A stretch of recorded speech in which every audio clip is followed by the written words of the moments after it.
നമസ്കാരം. Chief editors കോളത്തിലേക്ക് സ്വാഗതം. റോഡിലെ ഗതാഗത നിയമ ലംഘനത്തിന് നേരെ തുറക്കാൻ വേണ്ടി സ്ഥാപിച്ച ക്യാമറ കണ്ണുകൾ നേരെ തുറന്നത് ഒരു വമ്പൻ അഴിമതിയിലേക്കാണോ? അതോടൊപ്പം ഈ പറയുന്ന സർക്കാരിന് ഇതിനകത്ത് ഏതെങ്കിലും തരത്തിൽ പങ്കുകളുണ്ടോ? ഇന്നത്തെ ചീഫ് എഡിറ്റേഴ്സ് കോളം ചർച്ച ചെയ്യുന്നു.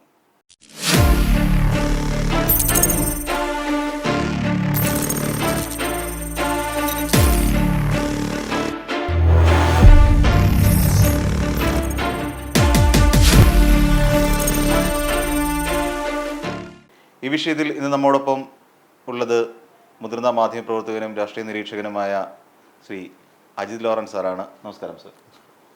സർ, നമുക്കറിയാം ഈ കഴിഞ്ഞ കുറേ ദിവസങ്ങളായി കേരളം ഒരു വിവാദ ചുഴിയിലാണ്. ആദ്യം ക്യാമറ സ്ഥാപിക്കുന്നതിനെ ചൊല്ലിയും അതിൻ്റെ സുഗമമായ നടത്തിപ്പുകൾ ഏത് തരത്തിലാണെന്നും സാധാരണക്കാരെ അത് ഏത് തരത്തിൽ ബാധിക്കും എന്നതിനെക്കുറിച്ചുമൊക്കെ ഘോരം ചർച്ചകൾ നമ്മുടെ ഈ ഫ്ലോറിൽ വെച്ച് തന്നെ നടക്കുകയും ഉണ്ടായി.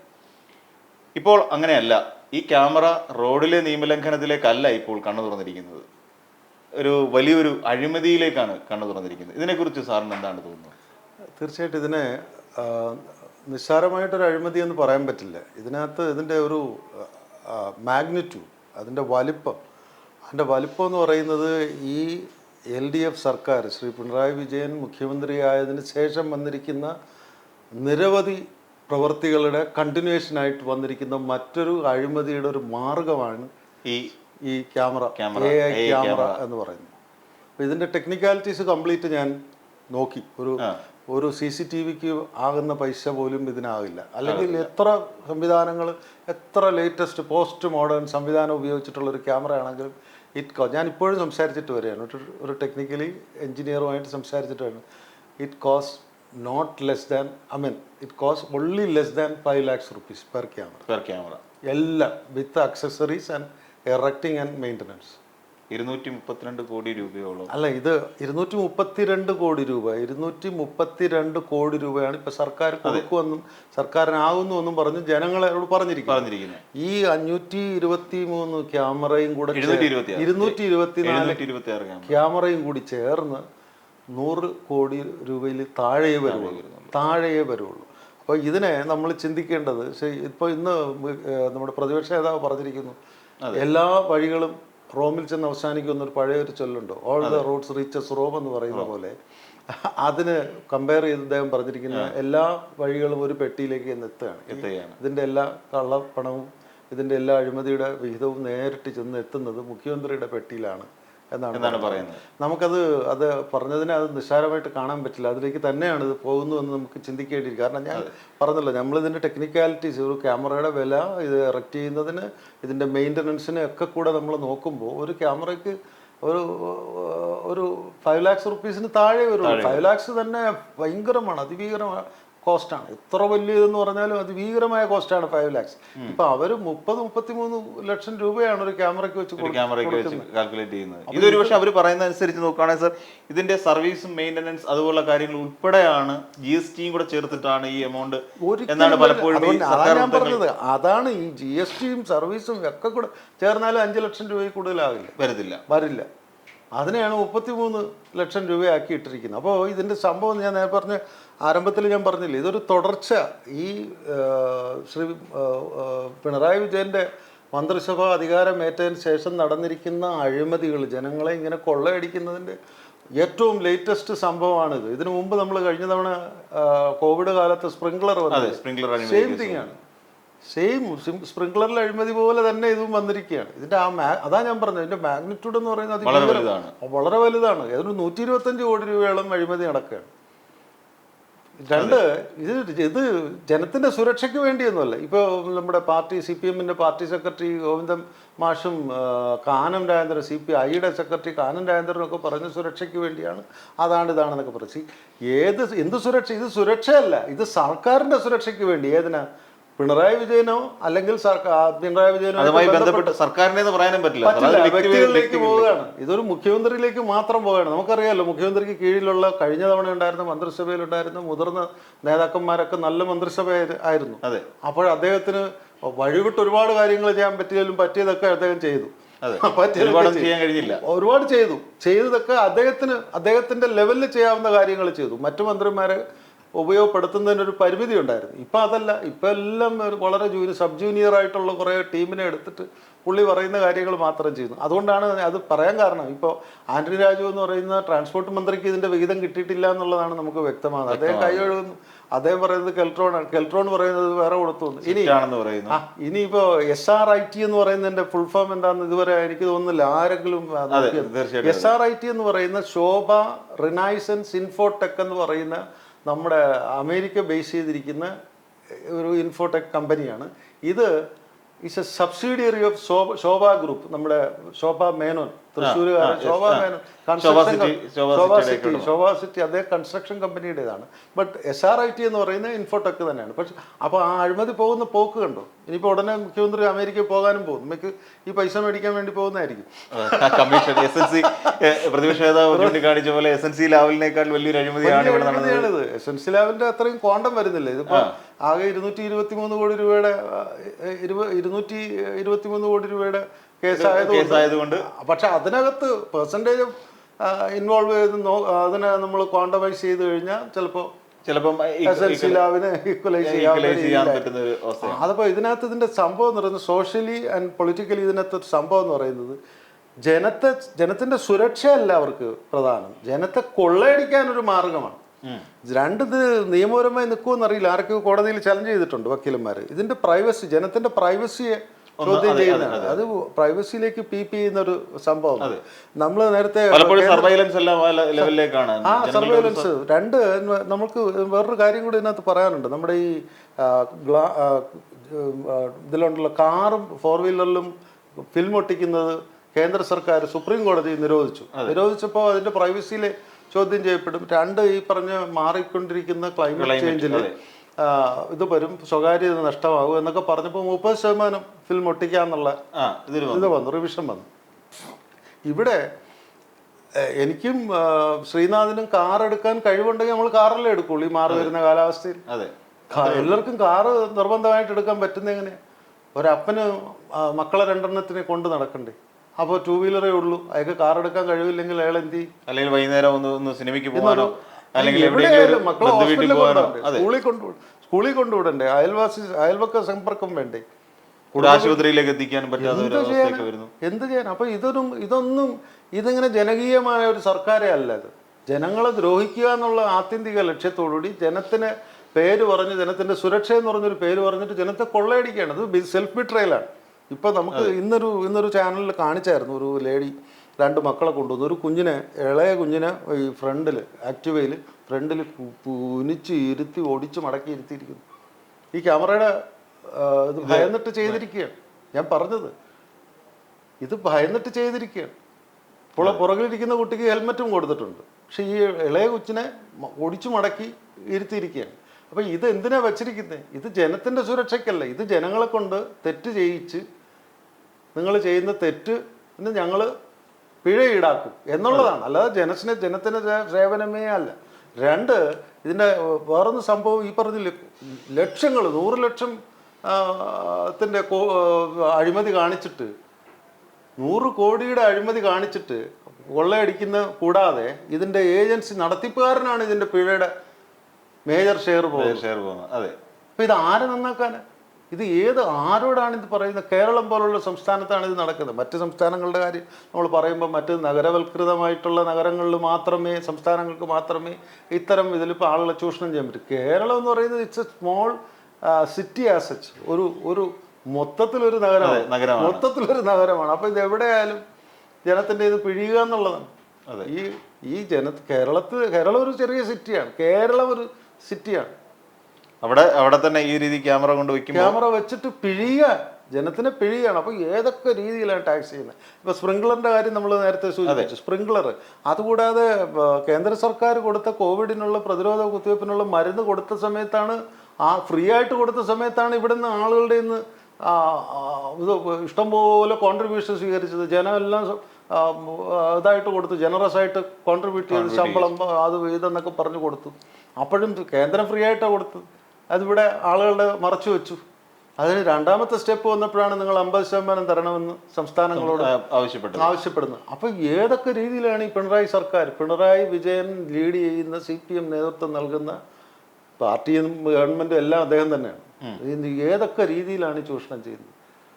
പുറത്തിപ്പോൾ ഞാൻ അറിയുന്നത് പാർട്ടിക്കാരായിട്ടുള്ളവർ അല്ലെങ്കിൽ പാർട്ടിയോട് താല്പര്യമുള്ള അഫിനിറ്റിയുള്ള പാർട്ടി പ്രവർത്തകരായി അല്ലെങ്കിലും പാർട്ടിയോട് താല്പര്യമുള്ളവർ, CPM-നോട്, പിണറായി വിജയനോടല്ല, പാർട്ടിയോടും പാർട്ടിയുടെ സൈദ്ധാന്തികതയോടും താല്പര്യമുള്ളവരൊക്കെ അഷെയിംഡാണ്. അവർ ലജ്ജാകരമായ രീതിയിലാണ്. എനിക്ക് ഈ പാർട്ടിയോട് താല്പര്യം ഉണ്ടായിരുന്നവനാണല്ലോ ഞാനെന്ന് പറയുന്നത് തന്നെ ഒരു നാണക്കേടായിട്ടുള്ള അവസ്ഥയിലേക്ക് കാര്യങ്ങൾ നീങ്ങിയിരിക്കും. സാർ, ഇപ്പോൾ ഇതിനകത്ത് ഈ കെൽട്രോൺ എന്താണ്? ഇപ്പം ഇന്ന് ഒരു യൂത്ത് ഫ്രണ്ട് ഇവിടെ പോയി സമരം നടത്തുകയൊക്കെ ചെയ്തു. ഇന്ന് അവിടുത്തെ MD-യെ തടഞ്ഞു വയ്ക്കാനും ഖരാബോ ചെയ്യാനും ഒക്കെ ശ്രമിച്ചിരുന്നു.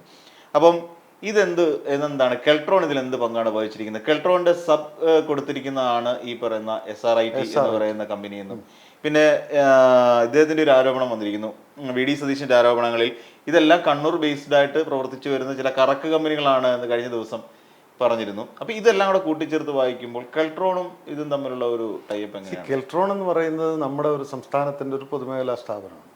പഴയൊരു നമ്പ്യാർ, അദ്ദേഹം കണ്ണൂരുകാരൻ. പക്ഷെ അദ്ദേഹത്തിനൊന്നും ഈ കേസിലൊന്നും പങ്കാളിയല്ല. അദ്ദേഹത്തിന്റെ വളരെ എൻവിസേജ് ചെയ്തിരിക്കുന്ന നല്ല ആശയമാണ്. നമുക്കിവിടെ കെൽട്രോൺ TV ഉണ്ടായി, നമ്മൾ അത്തരം സാധനങ്ങളുണ്ടായി. അതുകൂടാതെ ആദ്യത്തെ, എനിക്ക് തോന്നുന്നു നിങ്ങൾക്കൊന്നും ഓർമ്മ ഉണ്ടാവില്ല, 90-കളിൽ ഞങ്ങൾക്ക് മാധ്യമപ്രവർത്തകർക്ക് പോലും ഇന്നത്തെ ഇതിൻ്റെ കമ്പ്യൂട്ടറിൻ്റെ മിനിമം വേർഡ് വരുന്നതിന് മുമ്പുള്ള സോഫ്റ്റ്വെയർ ഞങ്ങൾക്ക് ട്രെയിനിങ് അവിടെ ഇവിടെ കെൽട്രോണിൽ തന്നിരുന്നു. ബേസിക് ആയിട്ടുള്ള സാധനം. അപ്പോൾ ആ രീതിയിൽ ഈ സ്ഥാപനം നല്ലതാണ്. ഇപ്പോൾ ഈ സ്ഥാപനം എന്ന് പറയുന്നത് സർക്കാരിൻ്റെ ഒരു സ്ഥാപനമാണ്. ഈ സ്ഥാനങ്ങൾ ഇത്തരം ഇലക്ട്രോണിക്സ് ഡിവൈസുകൾ ഉണ്ടാക്കാൻ വേണ്ടി പ്രാപ്തമായ ഒരു സ്ഥാപനമാണ്. അതിന് കളങ്കം ചാർത്തുന്ന രീതിയിലാണ് ഇപ്പോൾ ഇത് ചെയ്തിരിക്കുന്നത്. അതൊരു നോഡൽ ഓഫീസായിട്ട് മാറ്റുകയും അതിന് മുഖ്യമന്ത്രിക്ക് താല്പര്യമുള്ളവർക്കേക്ക് അതുവഴി ഉറപ്പിച്ചു പറയുകയാണ് മുഖ്യമന്ത്രിക്ക് താല്പര്യമുള്ളവരാണ് ഇതിൽ SRIT പോലെ. ഞാനത് ധൈര്യപൂർവ്വം പറയുന്നതിന് പ്രധാന കാരണം, നമ്മളിപ്പോൾ വാർത്ത കാണുന്നത്, നമ്മൾക്ക് കാണാൻ കഴിയുന്നത് ട്രാൻസ്പോർട്ട് മന്ത്രിക്ക് അറിയുന്നില്ലേ? ട്രാൻസ്പോർട്ട് മന്ത്രി പറയുന്നില്ല. ട്രാൻസ്പോർട്ട് മന്ത്രിക്ക് ഇതുമായിട്ട് യാതൊരു ബന്ധമില്ല. ട്രാൻസ്പോർട്ട് മന്ത്രി പറയുന്നത് കെൽട്രോണിനോട്, കെൽട്രോൺ പറയുന്നത് ഞങ്ങൾ ഇത് ചെയ്തിരിക്കുന്നു. പിന്നെ ഇൻഡസ്ട്രീസ് മിനിസ്റ്റർക്ക് എന്ത് കാര്യം? ഇൻഡസ്ട്രീസ് മിനിസ്റ്റർ അന്വേഷണ ഏജൻസി അന്വേഷണം നടത്തുന്ന ഉദ്യോഗസ്ഥനെ ഇരുത്തി പത്രസമ്മേളനം നടത്തിയിട്ട് പറയാണ് അങ്ങനെ ഒന്നുമില്ല, ഞങ്ങൾ അന്വേഷണം നടത്തുന്നു. അപ്പോൾ ഇത് എന്താ വിജിലൻസ് അന്വേഷണം പ്രഖ്യാപിച്ചിട്ടുണ്ടെങ്കിൽ പോലും ഇതെല്ലാം വേറൊരു തന്ത്രമാണ്. മറ്റൊരു ഏജൻസി വന്ന് അന്വേഷണം നടത്തുന്നതിന് മുമ്പ് ഞങ്ങൾ അന്വേഷണം പ്രഖ്യാപിച്ചു കഴിഞ്ഞല്ലോ എന്ന് പറഞ്ഞിട്ട് മാറുന്ന ഒരു വക്രതയുടെ പ്രതിഫലനമാണ്. പ്രതിപക്ഷത്തിന്റെയും രാഷ്ട്രീയമായിട്ട് നിയമവശങ്ങളെ എല്ലാം തന്നെ വക്രീകരിച്ചിട്ട് ഞങ്ങൾ അന്വേഷണ ഏജൻസി വെച്ചിരിക്കുന്നു. P. രാജീവിന്റെ പത്രസമ്മേളനത്തിൽ കണ്ടില്ലേ, അന്വേഷണത്തെ ഉദ്യോഗസ്ഥന് തന്നെ എടുത്തിട്ട് പറയാണ് അങ്ങനെ ഒന്നുമില്ല, എല്ലാം വളരെ പക്കായിട്ട് നടക്കുന്നു. എന്താ അന്യായമാണ് ഈ രാജ്യത്ത്. ഇപ്പോൾ പ്രതിപക്ഷം ആവശ്യപ്പെട്ടിരിക്കുന്നു, രമേശ് ചെന്നിത്തല മുൻ പ്രതിപക്ഷ നേതാവും സീനിയർ കോൺഗ്രസ് നേതാവുമായിട്ടുള്ള ശ്രീ രമേശ് ചെന്നിത്തല ആവശ്യപ്പെട്ടിരിക്കുന്നു ജുഡീഷ്യൽ അന്വേഷണം. അത് തന്നെയാണ് പ്രതിപക്ഷ നേതാവായിട്ടുള്ള VD സതീശൻ ആവശ്യപ്പെട്ടിരിക്കുന്നത്. മാത്രമല്ല അവർ കുറേ ചോദ്യങ്ങൾ ചോദിക്കുന്നു. അവർ കുറേ ചോദ്യങ്ങൾ, ഇതിനെല്ലാം ബൗണ്ടല്ലേ, ഇതിനെല്ലാം ഉത്തരം പറയണ്ടേ? ഇതിന് ഉത്തരം പറയുമെന്നൊന്നും പ്രതീക്ഷിക്കില്ല. പിണറായി വിജയന്റെ കഴിഞ്ഞ 7 വർഷത്തെ പ്രവർത്തനം വെച്ചിട്ട് ഒന്നിനും ഉത്തരവൊന്നും കിട്ടില്ല. തന്നെയുമല്ല സർ, കഴിഞ്ഞ കുറെ കാലങ്ങളായി നമ്മൾ കാണുന്നതാണ് CMDRF-ന്റെ ആ ഫണ്ട് തട്ടിപ്പ് കേസ്, അതോടൊപ്പം തന്നെ ഇവിടെ നടന്ന ലോകായുക്തയുമായി ബന്ധപ്പെട്ട കേസ്. ഇത്തരം കേസുകളിലൊക്കെ നിരവധി ഉദാഹരണങ്ങൾ നമുക്ക് ചൂണ്ടിക്കാണിക്കാൻ കഴിയും. അത്തരം പലതിലും മുഖ്യമന്ത്രി ഒരു കുറ്റകരമായ മൗനം തന്നെയാണ് എന്ന് പറയേണ്ടി വരും. ഈ കഴിഞ്ഞ കുറച്ച് നാളുകളായി സാധാരണഗതിയിൽ അദ്ദേഹം ഒരു 6 മണിയാകുമ്പോൾ എല്ലാവരും മാധ്യമപ്രവർത്തകരെ വന്ന് അഭിസംബോധന ചെയ്ത് പൊതുജനത്തോട് കാര്യങ്ങളെല്ലാം വിളിച്ചു പറയുന്ന ഒരവസ്ഥയായിരുന്നല്ലോ ഇതിനു മുമ്പ് കണ്ടത്. അല്ല, അത് കോവിഡിന്റെ കാര്യത്തിൽ മാത്രമാണ്, കോവിഡിന്റെ ബ്രീഫിങ്ങിന് മാത്രമാണ് അദ്ദേഹം അത് പറയുന്നു. അദ്ദേഹത്തിനോട് താല്പര്യമുള്ള അല്ലെങ്കിൽ കൈരളി അദ്ദേഹത്തിന്റെ പാർട്ടിയുടെ ചാനലായിട്ടുള്ള കൈരളിയിലെയോ അല്ലെങ്കിൽ ദേശാഭിമാനിയുള്ള പാർട്ടി പത്രത്തിൻ്റെയോ ജേർണലിസ്റ്റുകളായിട്ടുള്ള നമ്മുടെ സുഹൃത്തുക്കൾ ഏതെങ്കിലും 1-2 ചോദ്യം ചോദിക്കും, അദ്ദേഹത്തിന് പറയാനുള്ള പറയും, അദ്ദേഹം അങ്ങ് പോകും. അതാണ് നമ്മൾ കണ്ടുവന്നത്. അല്ലാതെ അദ്ദേഹം ഈ നേരത്തെ ഞാൻ മുമ്പൊരിക്കൽ ഇതേ ഫ്ലോറിൽ ഞാൻ പറഞ്ഞിരുന്നു മങ്കി ബാത്ത് എന്നാണ്. മങ്കി എന്ന് പറയുന്നത് മങ്കി തന്നെയാണ്. ബാത്ത് എന്ന് മങ്കി കുരങ്ങനാക്കി കഴിഞ്ഞതിന് ശേഷം ഉള്ള കേന്ദ്ര സർക്കാരിൻ്റെ നമ്മുടെ പ്രിയപ്പെട്ട പ്രധാനമന്ത്രി ചെയ്യുന്ന അതിൻ്റെ വേറൊരു വേർഷനാണ് ഇവിടെ നടക്കുന്നത്. അദ്ദേഹത്തിന് പറയാനുള്ളതെല്ലാം പറയും. അതിനു മുമ്പ് നമ്മളെല്ലാം ആരെയും വേണ്ട, പത്രക്കാരെയൊന്നും കാണണ്ട, പത്രക്കാരെ കണ്ടു കഴിഞ്ഞാൽ പത്രക്കാരയുടെ വീട്ടിലാണ് പോകുന്നത്, മുഖ്യമന്ത്രിയുടെ വീട്ടിലാണോ പോകുന്നത്, അദ്ദേഹത്തിന്റെ സ്വകാര്യ വീട്ടിലാണോ പോകുന്നത്? അല്ലല്ലോ. മുഖ്യമന്ത്രി താമസിക്കുന്ന ക്ലിഫ് ഹൗസ് പോലും സർക്കാരിന്റെ, സംസ്ഥാനത്തിന്റെ. അവിടെ പത്രക്കാർ പോയില്ലെന്നുണ്ടെങ്കിൽ ജനങ്ങൾ എന്തറിയും അവിടെ എന്താ നടക്കുന്നതെന്ന്? അവിടെ ഇപ്പോൾ കേന്ദ്ര സർക്കാരിനെ പ്രീതിപ്പെടുത്താൻ ഗോശാല കെട്ടിയില്ലേ? അതെ. ഇവിടെ വീട് വെച്ച് കൊടുക്കുന്ന പാവങ്ങൾക്ക്, നിർധനരായവർക്ക്, വീടില്ലാത്തവർക്ക് വീട് വെച്ച് കൊടുക്കുന്നതിന് 4 ലക്ഷം രൂപ. അവിടെ ഗോശാല കെട്ടി കേന്ദ്ര സർക്കാരിനെയും അമിത്ഷായും ഷാജിയെയും മറ്റും പ്രീതിപ്പെടുത്താൻ വേണ്ടി ഇവിടെ ഗോശാല കെട്ടിയില്ലേ? 47 ലക്ഷം രൂപയ്ക്ക്. പശുക്കളുടെ വിലയില്ലേ ഇവിടുത്തെ മനുഷ്യർക്ക്? എന്തൊക്കെ രീതിയിലാണ് ഇദ്ദേഹം പ്രവർത്തിക്കുന്നത്? ഇതിനൊന്നും ആർക്കും പറയാൻ പറ്റില്ല. അതിനൊന്നും പുള്ളി ന്യായീകരണവുമില്ല. അതെ. അതേസമയം പുള്ളിയായിരുന്നു പ്രതിപക്ഷത്തിരിക്കുകയോ പാർട്ടി സെക്രട്ടറി ആയിരിക്കുകയോ ചെയ്തിരുന്നെങ്കിൽ എന്തൊക്കെ കോലാഹലമായിരുന്നു ഈ രാജ്യത്ത് നടക്കുക. ഇവിടെ ആർക്കെങ്കിലും പുറത്തിറങ്ങി നടക്കാൻ പറ്റുമോ? രാത്രിയായാലും പകലായാലും ഒന്നും ചെയ്യാൻ പറ്റില്ല. ഇപ്പോൾ പ്രതിപക്ഷം എന്ന് പറയുന്നത് എല്ലാവരുടെയും പ്രശ്നം, ബേസിക് പ്രശ്നം എന്ന് പറയുന്നത്, എനിക്കും ശ്രീനാഥിനും അതുപോലെ ഈ പറയുന്ന പ്രതിപക്ഷത്തും മറ്റു ഈ കാര്യങ്ങൾ വ്യക്തമായി കാണുന്ന എല്ലാവർക്കും കുറച്ച് മര്യാദ, സംസ്കാരവും ഡീസൻസിയും ഉണ്ട്, ലജ്ജയുണ്ട്. തീർച്ചയായിട്ടും. അതെ. നമുക്ക് തിരിച്ചു വരാം ഒരു ഇടവേളയ്ക്ക് ശേഷം.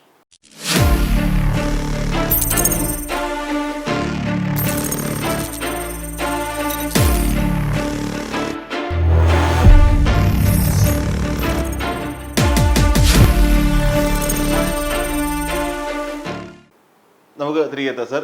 ശരിക്കും ഇതൊരു പച്ചയ്ക്ക് ജനങ്ങളെ കൊള്ളയടിക്കുന്ന ഒരു സംഭവമായി മാറി. പകൽക്കൊള്ള തന്നെയാണ്. അപ്പോൾ കഴിഞ്ഞ ദിവസം ഞാൻ ഒരു ചാനലിൽ ഞാൻ കണ്ടിരുന്നു, ഒരു കുട്ടിയെ ചാക്കിനകത്ത് കെട്ടിയിട്ട് ഒരു പഴക്കൊല കെട്ടുന്ന പോലെ ആ കുട്ടിയുടെ കയ്യിൽ പഴയുടെ ഈ പഴത്തിന്റെ കാളാമുണ്ടം കൊടുത്തിട്ട് ഇവർക്കെതിരെ കേസ് എടുക്കുന്ന ഒരു സമയം, ബാലാവകാശ കമ്മീഷൻ കേസ് എടുക്കണമെന്നൊക്കെ പറഞ്ഞിട്ട് ഒരു ഇതൊക്കെ നടന്നിരുന്നു. ഈ രീതിയിൽ ജനങ്ങളെ കൊണ്ട് ചെയ്യിക്കുകയാണ്. ശരിക്കും സ്വന്തം കുട്ടികളെ നമ്മളാരും ചാക്കി കയറ്റാൻ ആഗ്രഹിക്കുന്നില്ല. പക്ഷെ ആ രീതിയിൽ പോലുമുള്ള പ്രതിഷേധം അറിയിക്കുന്ന ഈ സാഹചര്യത്തിൽ എന്തുകൊണ്ട് ഇതൊന്നും നമ്മുടെ സർക്കാരുകൾ കാണുന്നില്ല എന്നുള്ളതാണ്. അല്ലേ, സർക്കാരൊന്നും കാണില്ല. സർക്കാരാണല്ലോ മുഖ്യമന്ത്രി പിണറായി വിജയൻ പറയുന്നത്. അദ്ദേഹം തന്നെയാണല്ലോ പറഞ്ഞില്ലേ, 8 തവണ ഫിനാൻസ് ഡിപ്പാർട്ട്മെന്റ് ഇതിന് ഡിസെൻഡിങ് നോട്ട് എഴുതിയത്. അതാണ് ഞാൻ പറഞ്ഞത്. ഇത് ഈ മൊത്തം കറങ്ങിത്തിരിഞ്ഞ് വി ഡി സതീശൻ പറഞ്ഞ പോലെ ഈ ഒരു ഒറ്റ പെട്ടിയിലാണ് ഈ പണം അത്രയും പോകുന്നത്. ഈ കൊള്ളയടിക്കുന്ന ഈ പകൽ കൊള്ളയുടെ പൂരമാണ്. പകൽക്കൊള്ളയുടെ ഒരു പൂരമാണ് നടന്നുകൊണ്ടിരിക്കുന്നത്. തൃശ്ശൂർ പൂരം വരുന്നതേ ഉള്ളൂ. പകൽക്കൊള്ളയുടെ ഒരു പൂരം അടക്കമാണ്. അതിന്റെ അവസാനത്തെ അമിട്ടായിട്ടില്ല. ഇനിയും 3 വർഷം കിടക്കല്ലേ. അതുകൊണ്ട് ഇനി എന്തൊക്കെയാണ് വരുന്നത്, ഏതൊക്കെ രീതിയിലാണ് ജനത്തെ കൊള്ളയടിക്കുന്നത്. നീ നേരത്തെ ശ്രീനാഥ് പറഞ്ഞ വളരെ പെർട്ടിനൻ്റാണ്. ഒരു വ്യക്തി, ഒരു പേരൻറ്റും ഒരു മനുഷ്യനും മക്കളെ ചാക്കിനകത്ത് കയറ്റി കണ്ണിനും മൂക്കിലും ദ്വാരമുള്ള ചാക്കുണ്ടാക്കി അതിനകത്ത് കയറ്റി കൊണ്ടുപോകുക എന്ന് പറഞ്ഞാൽ എത്ര ദയനീയമാണ് ഇവിടെ ജീവിക്കാൻ, എത്ര ദുഷ്കരമാണ്, എത്ര ഭീതിജനകമാണ് ഈ നാട്ടിൽ ജീവിക്കുക എന്ന് പറഞ്ഞു. കാരണം പുറത്തിറങ്ങിയാൽ മക്കളെ കൊണ്ടുപോകാതെ എങ്ങനെ പുറത്തിറങ്ങും? ഒരു കുട്ടിയെ വീട്ടിൽ കൂട്ടിയിട്ടിട്ട് പോകാൻ പറ്റൂ? ആരുടെ അടുത്താണ് മക്കളെ സുരക്ഷിതമായിട്ട് ഏൽപ്പിക്കുന്നത്? അറിയില്ല. അല്ലാത്ത ഒരു കുട്ടിയെ പോലും നമ്മൾ പുറത്ത് നമ്മുടെ ഒരു സുഹൃത്തിനെടുക്ക പോലും വിടാൻ പറ്റില്ല. നമ്മൾ വീട്ടിൽ പുറത്തിറക്കി മക്കള് കോമ്പൗണ്ടിനകത്ത് പോലും നിന്ന് കളിക്കാൻ, നമ്മുടെ ആരുടെയെങ്കിലും മുതിർന്നവരുടെ സർവൈലൻസ് ഇല്ലെങ്കിൽ കളിക്കാൻ നമുക്ക് അനുവദിക്കാൻ പറ്റാത്തൊരു സാമൂഹിക രീതിയിലേക്ക് സംസ്ഥാനം എല്ലാം വൃത്തികേടായി കഴിഞ്ഞു. അപ്പോൾ ഈ കുട്ടിയെ ചാക്കിനകത്ത് കെട്ടി കൊണ്ടുപോകുക എന്ന് പറഞ്ഞാൽ എത്ര ദുഷ്കരമാണ്, എത്ര ഭീതിജനകമാണ് ഈ നാട്ടിൽ ജീവിക്കാൻ പറ്റുക. അത് ഇപ്പോൾ ഈ സർക്കാരിൻ്റെ ഈ ഒരു AI ക്യാമറ എന്ന് പറഞ്ഞ പുതിയൊരു തന്ത്രം ഉപയോഗിച്ചിട്ട്, സുരക്ഷയല്ല, ജനങ്ങളെ പീഡിപ്പിച്ച് കൊള്ളയടിക്കാൻ വേണ്ടി നടത്തുന്ന ഒരു അഴിമതിയുടെ മറ്റൊരു ചാപ്റ്ററാണ്. ഇതൊന്നും അവസാനിക്കുമെന്നൊന്നും തോന്നുന്നില്ല. പക്ഷേ ഇപ്പോൾ ഏറ്റവും ലേറ്റസ്റ്റ് ചാപ്റ്റർ ഇതാണ്. നേരത്തെ സ്പ്രിംഗ്ലർ വന്നു, അതിന് ഒരുപാട് ന്യായീകരണങ്ങളൊക്കെ പറഞ്ഞു. അതും ഇത് നേരത്തെ ശ്രീനാഥ് പറഞ്ഞ പോലെ കുറേ നാൾ അദ്ദേഹം അത് മൗനം വഞ്ചിക്കുക, അത് എങ്ങനെ അത് നടന്നു. ഇത് കാര്യം ഇത് ഇങ്ങനെ ചർച്ച ചെയ്യട്ടെ, കുറച്ചു കാലം ചർച്ച ചെയ്യും. അത് കഴിയുമ്പോൾ നമ്മൾ വേറെ ഇഷ്യൂ വരുമല്ലോ എന്നൊക്കെ പറഞ്ഞിട്ട് അത് കഴിയുമ്പോൾ ആ ഇഷ്യൂ കഴിയുമ്പോൾ ഇതങ്ങ് മറക്കും. പൊതുവെയുള്ള മനുഷ്യൻ്റെ നേച്ചറാണ്. ആ രീതിയിലാണ് പുള്ളിയുടെ ഈ സൈലൻസ് കൊണ്ടുപോകുന്നത്. പക്ഷേ ഇത് കോടതികളാണ്.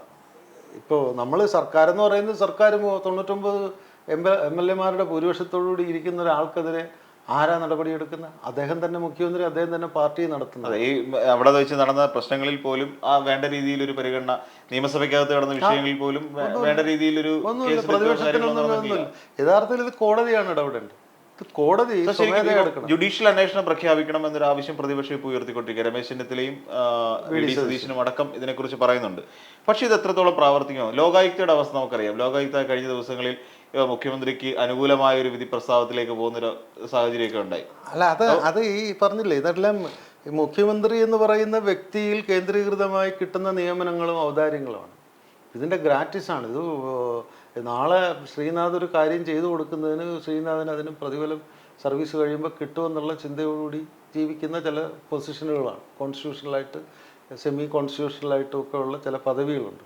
ആ പദവിയിലിരിക്കുന്നവരെപ്പോഴും ഇവർക്ക് ഓശാന പാടാൻ നിൽക്കും. നമ്മൾ വ്യക്തിപരം പറഞ്ഞാൽ ചിലപ്പോൾ സബ്ജുഡീസ് ആവും, കോർട്ടലക്ഷ്യമാവും. അതുകൊണ്ടാണ് നമ്മളൊന്നും അത്തരം കാര്യങ്ങൾ ആളുകളൊന്നും പറയാത്തത്. പക്ഷെ ഞാൻ പറയുന്നത് കോടതി സ്വമേധയാ കേസെടുക്കേണ്ടത്. പ്രതിപക്ഷം പറയുന്ന പോലെ കോടതിയുടെ നേതൃത്വത്തിൽ ഒരു അന്വേഷണം നടത്തുന്നതിലുപരി, ജുഡീഷ്യൽ അന്വേഷണത്തിലുപരി കോടതി ഇത്തരം കാര്യങ്ങൾക്ക് കോടതി കേസെടുക്കണം.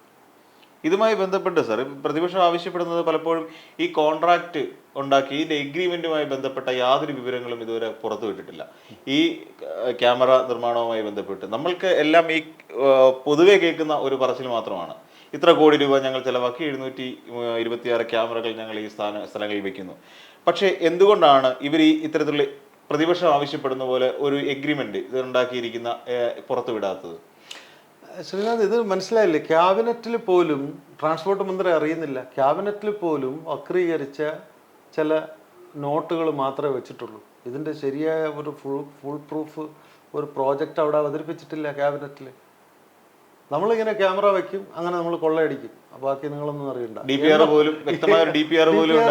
അങ്ങനെ ഇപ്പം ഞാൻ പറഞ്ഞത് ഇത് അത്ര ആ സിമ്പിൾ സേയിങ്.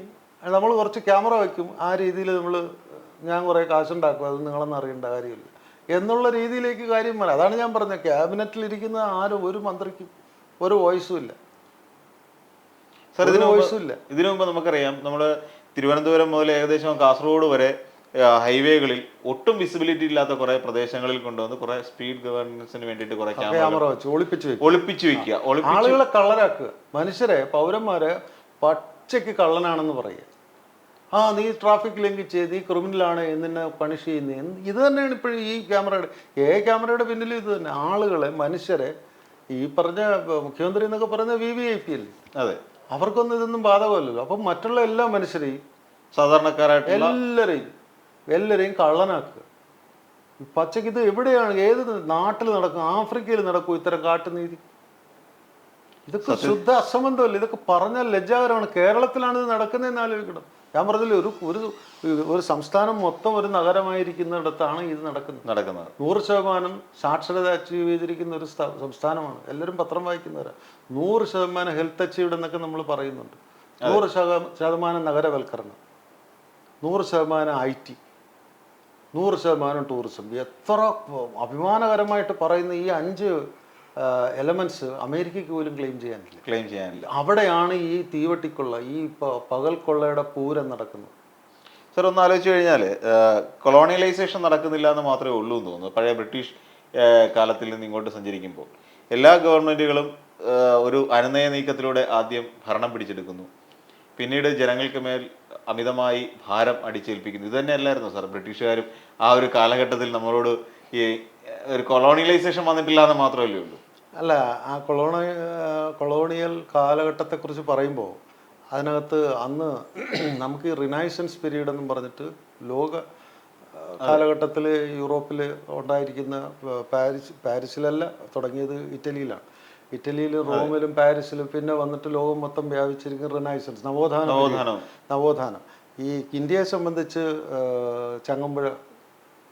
ചങ്ങമ്പുഴയുടെ ഒരു വാഴക്കുലയല്ലാതെ അദ്ദേഹം ഒരിക്കലും കൊളോണൈസേഷനെതിരെ ഒരു കവിത എഴുതിയിട്ടില്ല. എന്താ കാര്യം? അതിൽ കൂടുതൽ ഇവിടെ കാസ്റ്റിസം ഭയങ്കര സ്ട്രോങ് ആയിരുന്നു. മനുഷ്യനല്ലാണ്ടായിട്ട് കാണുന്ന ഒരു കാലഘട്ടത്തിലായിരുന്നു അയാളൊരു വാഴക്കുല മാത്രമേ എഴുതിയുള്ളൂ. അപ്പോൾ അത് മനസ്സിലാക്കണം. അപ്പോൾ അതിനേക്കാൾ ബെറ്റർ ആയിരുന്നു ഞാൻ പറഞ്ഞത്. ഇന്നിവിടെ ഉണ്ടായിരുന്ന ജാതി വ്യവസ്ഥയേക്കാൾ ബെറ്റർ ആയിരുന്നു ബ്രിട്ടീഷുകാർ. എല്ലാവരും ബ്രാഹ്മണനായാലും ദളിതനാണെങ്കിലും എല്ലാവരും മനുഷ്യനായിരുന്ന ഞങ്ങളുടെ അടിമകളാണ് എന്നുള്ള മാത്രമേ അവർ കണ്ടിരുന്നുള്ളൂ. മനുഷ്യരെ തമ്മിൽ പിന്നെ കാസ്റ്റിന്റെ പേരിൽ അവർ ഡിവൈഡ് ചെയ്തിട്ടില്ല. ഇവിടെ ഇപ്പം നടക്കുന്ന ഇതാ. അപ്പോൾ അതാ കൊളോണൈസേഷന്റെ ഭാഗമാണ് ഞാനും ശ്രീനാഥും ഒക്കെ ഇപ്പോഴും പാൻസും ഷർട്ടും ഒക്കെ ഇട്ട് നടക്കുന്നത്. അപ്പോൾ ആ കൊളോണൈസേഷൻ്റെ നല്ല ഇമ്പാക്റ്റ് അല്ലേ? അവർ കൊണ്ടുവന്ന റെയിൽവേ അല്ലേ, ഇന്ത്യൻ റെയിൽവേ. അപ്പോൾ അവർ ചെയ്ത നന്മകളല്ലേ നടക്കുന്നത്. ഇപ്പോൾ നാളെ പിണറായി വിജയൻ കൊണ്ടുവരുന്ന ക്യാമറയിൽ നടന്ന അഴിമതിയെല്ലാം മറന്നിട്ട് ക്യാമറ വന്നപ്പോൾ എല്ലാവരും സുരക്ഷിതരായെന്നും പറഞ്ഞിട്ട് ഈ പിണറായി വിജയൻ ആരെങ്കിലും ആലോചിക്കാൻ പോകുന്നു? എം വി ഗോവിന്ദൻ പറഞ്ഞല്ലോ, ഇത് എത്രത്തോളം യാത്രക്കാരുടെ സുരക്ഷിത എന്നുള്ളതിനെ കുറിച്ച് ഇനി പഠിക്കേണ്ടിയിരിക്കുന്നു എന്നുള്ളതൊക്കെയാണ്. ഇത് സുരക്ഷയൊന്നും അല്ലെന്ന്, ഇത് വേറൊരു രീതിയിലുള്ള ഓരോ മാസം തോറും ഇങ്ങനെ ഒരു കൊള്ളയടിയുടെ ഒരു സമ്പ്രദായം ഇങ്ങനെ വന്നുകൊണ്ടിരിക്കുകയാണ്.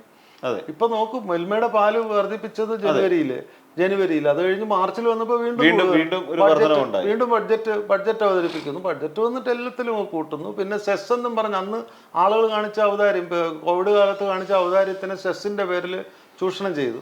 അത് കഴിഞ്ഞിട്ട് ഇപ്പൊ സെസ് എന്ന് പറഞ്ഞ് ഇപ്പൊ എന്തിനാ സെസ്? ഇപ്പൊ ഭരിക്കാൻ പണമില്ലെന്ന് പറഞ്ഞു. പണമില്ലെങ്കിൽ ഈ കൊള്ളയടിക്കുന്ന പണമൊക്കെ എവിടെയാ? ഇതെല്ലാം പണത്തിന്റെ പേരിൽ ആധിപത്യം സ്ഥാപിച്ച അപ്രമാദിത്വം ഉണ്ട് എനിക്ക് മുഖ്യമന്ത്രി എന്നുള്ള നിലയ്ക്ക്. എനിക്ക് പാർട്ടിയിലും കേരളത്തിലെ സർക്കാരിൻ്റെ പേരിലും അപ്രമാദിത്വമുണ്ട്. ഞാൻ എന്ത് കൊള്ളയും കാണിക്കും, ഞാൻ എന്തും ചെയ്യും. അതിന് നിങ്ങൾ സെസ് എന്നുള്ള പേരിൽ, നിയതമായിട്ട് സെസ് എന്നുള്ള പേരിൽ തരിക, അല്ലാത്ത കൊള്ളയടി ഞാൻ നടത്തും. അതൊന്നും ഞാൻ നിങ്ങൾക്ക് എക്സ്പ്ലനേഷൻ തരാൻ ഞാൻ ബാധ്യസ്ഥനല്ല എന്നുള്ള മൗനം പാലിക്കൽ. മനുഷ്യന്റെ കുടിവെള്ളത്തിന് പോലെ 2.5 ഇരട്ടിയാണ് കുടിവെള്ളത്തിൻ്റെ. ഞാൻ പറഞ്ഞില്ലേ, 1 രൂപയെ 1 പൈസയെ 1 ലിറ്ററിന് കൂട്ടിയുള്ളൂ. നമ്മളെ സംബന്ധിച്ച്, മലയാളിയെ സംബന്ധിച്ച് 1 ലിറ്ററിന് 1 പൈസ കൂട്ടിയപ്പോൾ സംഭവിച്ചിരിക്കുന്നത് മറ്റ് ഇന്ത്യയിലുള്ള ലോകത്തെങ്ങും ഇല്ലാത്ത രീതിയിലുള്ള ജല ഉപയോഗം നമുക്കുണ്ട്. കാരണം നമ്മളെല്ലാവരും 2 നേരം മിനിമം കുളിക്കും. ഇപ്പോഴത്തെ ഈ കൊടും ചൂടിൽ ഇപ്പം ചിലപ്പം 4 നേരം വീട്ടിൽ കയറുമ്പോഴും ഇറങ്ങുമ്പോഴും അങ്ങനെ 4 നേരം കുളിക്കുന്നവർ കാണും. അതെ, അപ്പോൾ ജല ഉപയോഗം അതുകൊണ്ടാണ് നമ്മുടെ ക്ലീൻലിനെസ്. അതാരും പിണറായിയോ ഉമ്മൻചാണ്ടിയോ ആരും കരുണാകരനോ ആരും EMS ആരും കൊണ്ടുവന്നൊരു ബോധമല്ല, നമ്മുടെ തന്നെ ഒരു ബോധമാണ്. അത് ഈ രാജ്യത്തിലെ ജനത്തിന് മാത്രം അറിയിക്കുന്ന ഒരു ക്രെഡിറ്റാണ് ശുദ്ധിയായി ജീവിക്കുക എന്നുള്ളതാണ്. ശുദ്ധിയായി ജീവിക്കാൻ കഴിയാത്തവർക്കാണ് ഈ പറഞ്ഞ 47 ലക്ഷം രൂപയുടെ ഗോശാല കിട്ടുമ്പോൾ 4 ലക്ഷം രൂപയുടെ വീട് പണിയുന്നത്. അപ്പോൾ അതൊരു ജനത്തിനെ എങ്ങനെ നമുക്ക് പഴിക്കാൻ പറ്റും? ജനത്തിൻ്റെ സ്വബോധത്തെ നശിപ്പിക്കുന്ന ഒരു സാധനമാണ്. ഇനി ഞാൻ അതുകൊണ്ട് തന്നെ ഒരു കാര്യം ഞാൻ നേരത്തെ ചങ്ങമ്പുഴയെ കോട്ട് ചെയ്തതുപോലെ തന്നെ സെയിൻ സൊസൈറ്റി എന്നും പറഞ്ഞിട്ട്, സെയിൻ സുബോധ സമൂഹം, എറിക് ഫ്രോം എന്ന് പറഞ്ഞിട്ടൊരു എഴുത്തുകാരനുണ്ട്, സുബോധ സമൂഹം.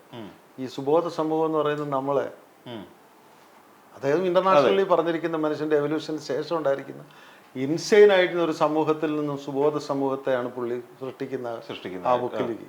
ഇപ്പൊ നമ്മളെല്ലാം ഇൻസൈൻ ആക്കിക്കൊണ്ടിരിക്കുകയാണ്. സുബോധരായിട്ടുള്ള നമ്മളെല്ലാവരും ഇൻസൈൻ ആക്കുന്ന ഒരു സമ്പ്രദം, വക്രീകരിക്കുന്ന ഒരു രീതിയാണ് മുഖ്യമന്ത്രിയിൽ നിന്നും ഉണ്ടായിക്കൊണ്ടിരിക്കുന്നത്. സത്യത്തിൽ മുഖ്യമന്ത്രി ഇപ്പോൾ നടത്തുന്ന ഈ ഒരു പ്രവർത്തനം ഒട്ടും ഒരു നല്ലൊരു ഭരണാധികാരിക്ക് ചേരാത്തതാണ്. അപ്പം നമുക്ക് സ്വർണ്ണക്കടത്ത് കേസും ഒക്കെ നമ്മുടെ മുന്നിൽ, സ്വർണവും ഡോളറും ഒക്കെ കടക്കുന്നു. എല്ലാത്തിലും മുഖ്യമന്ത്രിയുടെ ഓഫീസിലാണ് എൻഡ് ചെയ്യുന്നത്. നേരത്തെ VD സതീശൻ പറഞ്ഞ അതുകൊണ്ടാണ്, all the road reaches Rome എന്ന് പറഞ്ഞ പോലെ എല്ലാ അഴിമതി കഥകളും എല്ലാ ഗോൾഡും അതും ഇതും സ്മഗിൾ ചെയ്യുന്നത് എല്ലാം ചെന്ന് എത്തുന്നത് മുഖ്യമന്ത്രിയുടെ ഓഫീസിലേക്കാണ്, മുഖ്യമന്ത്രിയുടെ ക്ലിഫ് ഹൗസിലേക്കാണ്, വസതിയിലേക്കാണ്. ഇതെല്ലാം ഔദ്യോഗിക പദവിയിലേക്കാണ് ചെന്നത്. അപ്പൊ അദ്ദേഹത്തെ ചോദ്യം ചെയ്യാൻ പറ്റിയ ഒരു ക്യാബിനറ്റ് മെമ്പേഴ്സ് ആണ് അവിടെ ഉള്ളത്. എല്ലാം പ്രതിപക്ഷവും ഈ പറയുന്ന പോലെ അത്ര ഈ പറയുന്ന മാധ്യമങ്ങൾക്ക് മുന്നിലുള്ള വീരസിംഹ പറച്ചിലല്ലാതെ പ്രതിപക്ഷവും കാര്യമായി ഒന്നും ചെയ്യാൻ അവരെ അവിടെ അടിച്ചു ഒതുക്കില്ലേ? നിയമസഭയിൽ പോലും പ്രതിപക്ഷത്തിനെ അടിച്ചൊതുക്കി. വാച്ച് ആൻഡ് വാർഡിന് കൊടുക്കുന്ന ബഹുമാനം പോലും അവർക്ക് കൊടുത്തിട്ടില്ല. പിന്നെ അവരെന്ത് ചെയ്യാനാ? ജനം പ്രതികരിക്കണം. ജനം ഇനി പ്രതിപക്ഷം ആകുന്ന ഇപ്പൊ ജനമാണ്. ഞാൻ പറഞ്ഞില്ലേ, ജനം പ്രതിപക്ഷത്തായിക്കൊണ്ടിരിക്കുകയാണ്. ജനം പ്രതിപക്ഷത്തേക്ക് ആ ഒരു നിലപാടിലേക്ക് വരുന്നു. പക്ഷെ നമുക്ക് പറഞ്ഞ പോലെ ഇംപീച്ച്മെന്റ് ഇല്ലല്ലോ. നമുക്ക് US-ലും UK-ലും ഒക്കെ ഉള്ള, യൂറോപ്പിലൊക്കെ ഉള്ള പോലുള്ള ഇംപീച്ച്മെന്റ് ഇല്ല. അതുകൊണ്ട് നമ്മൾ അനുഭവിക്കുക. അപ്പം അതാ ഞാൻ പറഞ്ഞത്, സെയിൻ സൊസൈറ്റി എന്നുള്ളതിനെ ഇൻസെയിൻ സൊസൈറ്റി ആക്കി തീർത്തുകൊണ്ടിരിക്കുക. നമ്മുടെ ഈ റിഫർമേഷൻസ് കാലഘട്ടങ്ങളിൽ വന്നിരിക്കുന്ന കൾച്ചർ, സംസ്കാരത്തിൻ്റെ ഒരു ഡെഫിനിഷൻ വളരെ അംഗീകരിക്കപ്പെട്ട ഡെഫിനിഷൻ. പണ്ട് ഈ സംസ്കാരം എന്ന് പറയുന്നത് വെറും ശരീരത്തെ സംസ്കരിക്കുക എന്നുള്ളതാണ് അത്ര. അത് സ്ഥായിയായ മനുഷ്യൻ എന്ന് പറയുന്ന മൃഗത്തിനുണ്ടായിരിക്കുന്നതിനെ തീയിട്ട് ഇത് കഴിഞ്ഞ് കിട്ടുന്ന എന്ത് രൂപമാണ് അതാണ് സംസ്കരിച്ച് കിട്ടുന്നത്. പക്ഷെ സംസ്കാരത്തിന് ഒരു കൃത്യമായ ഒരു ഡെഫിനിഷൻ ഉണ്ട്.